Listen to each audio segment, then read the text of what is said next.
आज आप लोगों को मैं एक कहानी सुनाती हूँ। उस दौर की जब भारत अंग्रेजों का गुलाम हुआ करता था, उस दौर की जब भारत में स्वतंत्रता संग्राम के आंदोलन अपने चरम सीमा पे थे। एक ऐसी कहानी जिसे सुनने के बाद हमारी आंखें नम हो जाती हैं।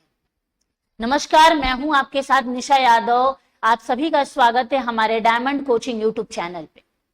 आज तारीख है 13 अप्रैल और 13 अप्रैल एक ऐसी तारीख है जिसके बारे में मुझे लगता है हर बच्चे, बड़े, बुजुर्ग सबको पता होगा। ये तारीख जिसने इतिहास में अपना नाम दर्ज करवाया, वो बहुत ही दर्द भरे और आंसू भरे आंखों के साथ अपने तारीख को इतिहास में दर्ज कराती। हुआ क्या था इस तारीख को, ये जानना बहुत ज्यादा जरूरी है। और ये तारीख इतनी महत्वपूर्ण क्यों है इतिहास में, ये भी जानना हमें बहुत ज्यादा जरूरी है। 13 अप्रैल 1919 बैसाखी। बैसाखी एक ऐसा दिन माना जाता है जो देखा जाए तो 13 अप्रैल एक बहुत ही उत्साह वाला दिन है, लेकिन ये बैसाखी का दिन कब मातम में तब्दील हो जाता है, इसकी कल्पना कभी किसी ने की ही नहीं थी।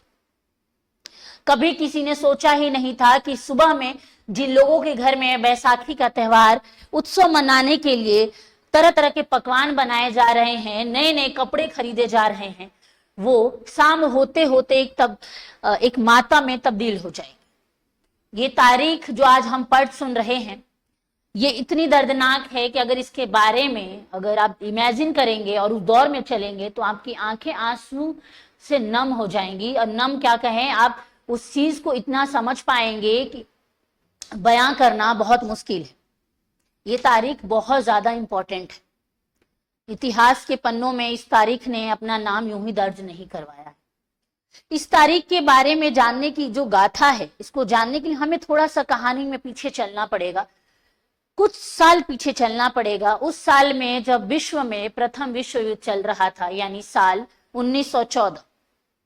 जब विश्व युद्ध शुरू होता है 28 जुलाई 1914, और विश्व युद्ध के बाद भारत में वैसे ही अंग्रेजों के खिलाफ क्या होता है, असंतोष की भावना पनप रही होती है। लोग अंग्रेजों से नाराज होते हैं।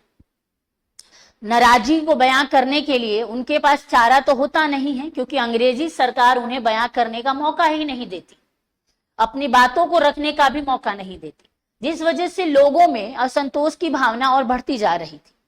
होता कुछ यूं है कि पंजाब के अमृत शहर में एक बाग है जिसका नाम था जलियांवाला बाग बोला जाता था।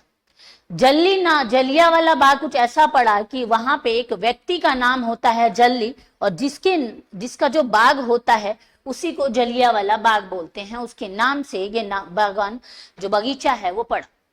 तो लोग अमृत शहर के, पंजाब के अमृत शहर में इकट्ठा होते हैं और एक शांतिपूर्ण तरीके से अपनी बातचीत कह सकते हैं या आंदोलन के लिए शांतिपूर्ण तरीके से इकट्ठा होते हैं, जिसमें किसी का कोई इरादा नहीं था कि वो गुलाम भारत में अंग्रेजों के खिलाफ कुछ करेंगे। वो सिर्फ इस अपनी जो भावना थी, असंतोष की जो भावना थी, उसको प्रकट करने के लिए वो यहाँ पे इकट्ठे होते हैं बातचीत करने के लिए। और ऐसा नहीं है कि वो प्लानिंग के साथ होती है। अगर ऐसा होता तो शायद उस भीड़ में महिलाएं और छोटे बच्चे नहीं होते। अगर ये सच में देखा जाए, अगर ये सरकार के खिलाफ होता या सरकार के लिए कोई बहुत बड़ा आंदोलन होता, तो उसमें बच्चों को तो नहीं शामिल किया जाता, और महिलाओं को भी कहीं ना कहीं जो पुरुष थे वो रोक देते कि नहीं, तुम रहने दो। लेकिन इस आंदोलन का, इस जो हत्याकांड के बारे में हम पढ़ रहे हैं, ऐसा कुछ था ही नहीं। ये एक शांतिपूर्ण तरीके से वहां पे लोग इकट्ठा होते हैं बातचीत करने के लिए। बेसिकली ये एक विरोध प्रदर्शन था जिसके खिलाफ लोग वहां पे इकट्ठा हुए थे। एक तरह से देखा जाए तो अपनी बातचीत के लिए इकट्ठा होते हैं, ठीक है। ये खबर जब वहां के उस वक्त के रहे जनरल डायर को पता चलती है, तो वो बिना चेतावनी दिए ही, बिना किसी को कोई खबर दिए ही, बिना ही कोई वार्निंग दिए ही, वो उनपे लगातार 10 मिनट तक गोलीबारी चलाता है। क्या करता है, लगातार 10 मिनट तक गोलीबारी का क्या कर देता है, बौछार कर देता है, ठीक है। उस बौछार में उसने एक बार भी नहीं सोचा कि जो यहाँ निहत्थे लोग बैठे हैं उनके साथ क्या हो रहा है। उसकी जो वहां महिलाएं थी, बच्चे थे, उनको देखकर भी उसकी आंखों में एक पल को भी दया की भावना नहीं आई, ना आंसू आए, ना दर्द हुआ, ना उसकी आंखें नम हुई।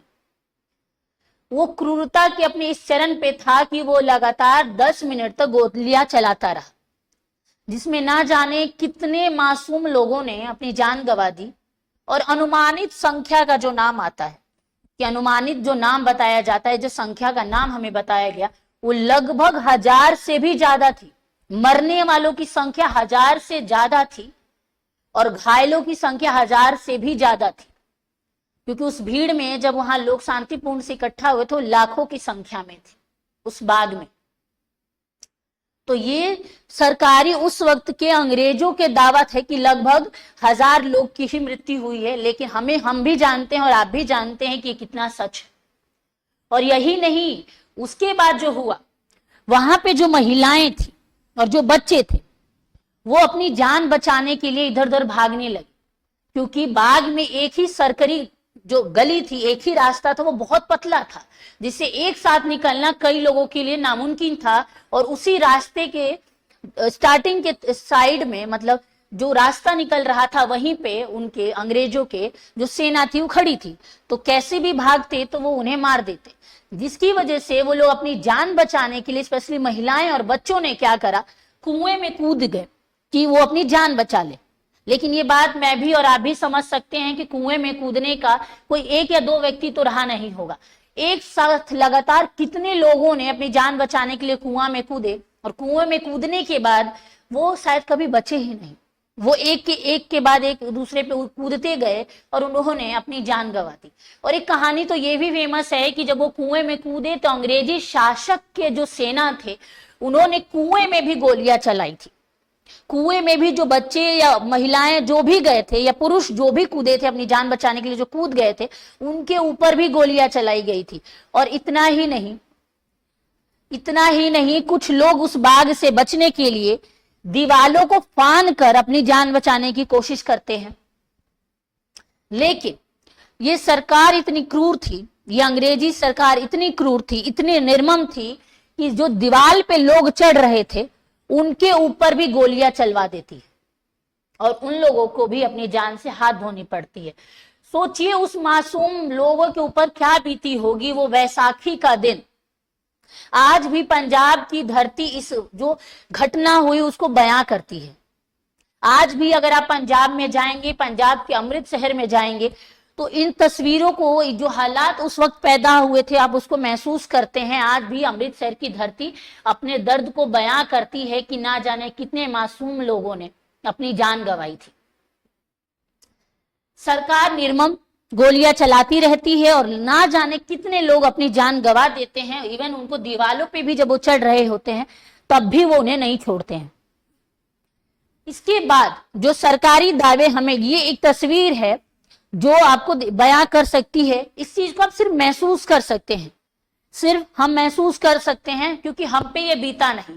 हम इसे पढ़कर सुनकर सिर्फ महसूस करते हैं, लेकिन जिनके साथ ये हुआ, जिनके पूर्वजों के साथ ये हुआ, जो इस वक्त हैं और इनके पूर्वजों के साथ ये हुआ, उनसे अगर इस बारे में आप पूछेंगे तो आज भी उनकी आंखें नम हो जाती है और वो रोने लगते हैं। आज भी वो बताते हैं कि क्या क्या हुआ उनके पूर्वजों के साथ। ऐसे ही ये तारीख इतिहास के पन्नों में दर्ज नहीं हुई है। और इसके साथ जो ये चीजें हुई, जो लोग इकट्ठा हुए, ये सिर्फ एक कारण नहीं माना जाता है। सरकार ने और भी चीजें की थी जिसकी वजह से लोग को इकट्ठा होने पे मजबूर होना पड़ा था। वो था रोलेट एक्ट। साल 1919 में सरकार रोलेट एक्ट लगा देती है। अब रोलेट एक्ट क्या था? कुछ यूं था कि जो आंदोलनकारी थे, जो अंग्रेजी सरकार के खिलाफ आंदोलन वगैरह करते थे, उनके ऊपर बिना मुकदमा चलाए, जो दोषी पाए जाते थे, बिना मुकदमा चलाए जेल में बंद कर दिया जाता था, उन्हें कैद कर लिया जाता था। ये कैसा न्याय है, इस बात से आप समझ सकते हैं कि सरकार किस मानसिकता से होगी उस वक्त कि अगर कोई दोषी है उसे इस बात का जानने का भी अधिकार नहीं था कि तुम्हें कैद क्यों किया जा रहा है, या अपनी बात रखने का भी उसके ऊपर अधिकार नहीं था कि उसे किस बात के लिए कैद किया जा रहा है। सफाई देने तक का मौका नहीं मिलता था और उसे जेल में कैद कर लिया जाता था। ये जो रोलेट एक्ट था ना, जिसको काला कानून भी कहा जाता था, कहीं ना कहीं यही कारणों की वजह से लोग वहां इकट्ठा हुए। जलियांवाला बाग जिसको बोला जाता है, वहां पे इकट्ठा हुए और जिसकी वजह से उन मासूमों को ये तो पता ही नहीं था कि जो ये इकट्ठा हुए हैं उन्हें कल शाम तक या आज शाम तक जिंदा रहे या ना रहे। उन्हें तो ये बात का अनुमान भी नहीं था। शायद अगर अनुमान होता तो वो कुछ अलग तैयारी करके आए होते, पर ऐसा तो कुछ हुआ ही नहीं।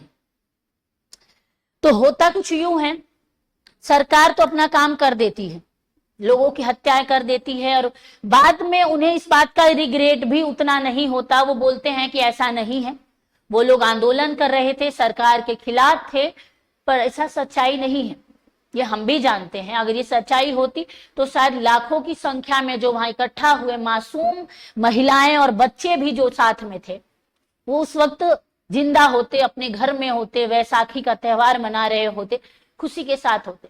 खैर बहरहाल वो तो सरकार की अपनी राय थी, अपने गुनाहों को छिपाने की बात थी। लेकिन इसके बाद क्या हुआ? जलियांवाला बाग हत्याकांड का जो प्रमाण निकला, परिणाम जो था वो क्या निकला? परिणाम कुछ यूं हुआ कि पूरे भारत में रोष फैल गया, पूरे भारत में लोग इकट्ठे हुए और अंग्रेजी सरकार के खिलाफ आंदोलन छेड़ दिए। अपने गुरुदेव यानी रविंद्रनाथ टैगोर, उन्होंने भी अपनी नाइटहुड की जो उपाधि थी वो सरकार को वापस कर देते हैं। इतना ही नहीं, बापू महात्मा गांधी ने भी असहयोग आंदोलन शुरू कर दिया और पूरे भारत में अंग्रेजों के खिलाफ असहयोग आंदोलन फैल गया और अंग्रेजी सरकार को गिराने के लिए यानी भारत से हटाने के लिए सब आंदोलनकारी इकट्ठा हो गए। निष्कर्ष की बात करेंगे कि इसका निष्कर्ष क्या निकलता है, क्योंकि निष्कर्ष जानना बहुत जरूरी है।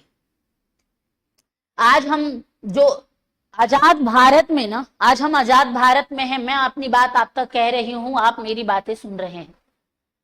आज हम आजाद भारत में खुल के सांस लेते हैं। हमारे खिलाफ अगर कोई थोड़ा सा भी बोल देता है तो हम उसको सुना देते हैं।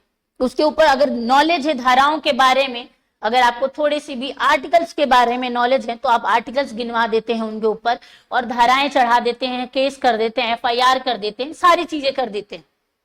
लेकिन ये जो अधिकार हमें मिला है ये यूं ही नहीं मिला है।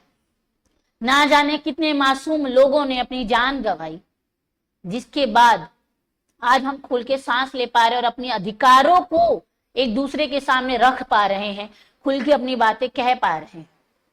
तो इतिहास की जो तारीखें हैं इन्हें भूला मत करिए। ये हमेशा खुद को याद दिलाइए कि आज हम जो कर रहे हैं और हमें जो मिला है उसको कैसे रखना है। तो कह सकते हैं कि इसके बाद जो भारत में हुआ वो बहुत अलग हुआ और बाद में सरकार ने, जो भारत सरकार ने, उन्होंने क्या किया, राष्ट्रीय स्मारक बनवाए उनकी याद में। और इसने क्या किया, स्मारक बनवाए, राष्ट्रीय स्मारक, इस बात को याद दिलाने के लिए कि जो हुआ, जलियांवाला बाग हत्याकांड हुआ, यूं ही नहीं हुआ, लोगों ने अपनी जान गंवाई, जिसके बाद ये हमें आजादी मिली। तो आज के लिए सिर्फ इतना ही, मिलेंगे अगली क्लास में एक नए टॉपिक के साथ। और आई होप आप ये बात समझ गए होंगे कि 13 अप्रैल 1919 इतना इंपॉर्टेंट क्यों है और जलियांवाला बाग हत्याकांड इतना इंपॉर्टेंट क्यों है और लोगों को इसके बारे में पूरी जानकारी होना बहुत जरूरी है। धन्यवाद।